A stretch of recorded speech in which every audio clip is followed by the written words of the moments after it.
Carolina is committed to you, and more than $3 million is now in the hands of Anderson County. It's helping those who would have lost everything without it, landlords and renters.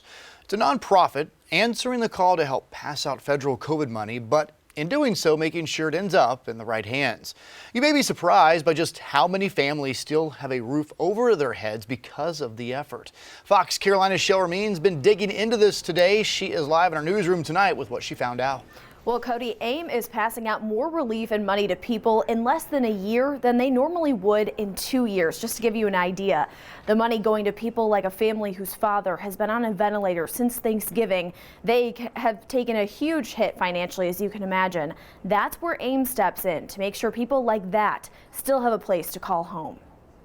People have been devastated. Emotionally, physically, or financially, the majority of us took a hit in some way because of COVID. We have a lot of tenants that are hairstylists or barbers or work in the restaurant industry, and they've lived in their home for 3 to 5 years. They've been great payers, and they were shut down through no fault of their own. People like this in Anderson County still have a roof over their heads because of a pot of COVID relief money, but more importantly because of Anderson Interfaith Ministries making sure it gets to the right renters and fast. Had this pot of money not been there,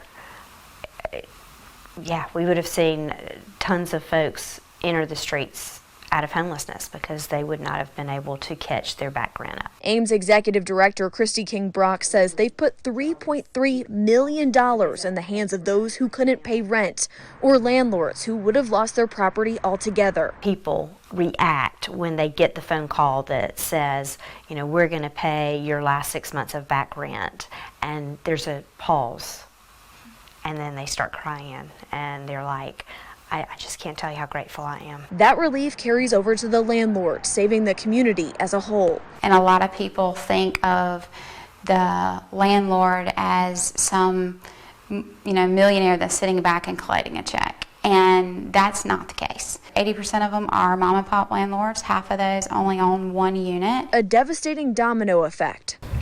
Stopped in its tracks, giving relief to more than 600 families and counting in Anderson County. To be able to make sure that those folks don't lose their property and are getting the income that they need, the whole community wins. Now, some states haven't even allocated these funds quite yet, so AIM has moved very quickly to connect people with help. They want to be part of the solution, not the problem, so they verify everyone to make sure they're qualified for this help. But their mission isn't quite over. They're on track to allocate about $6 million by May. Cody?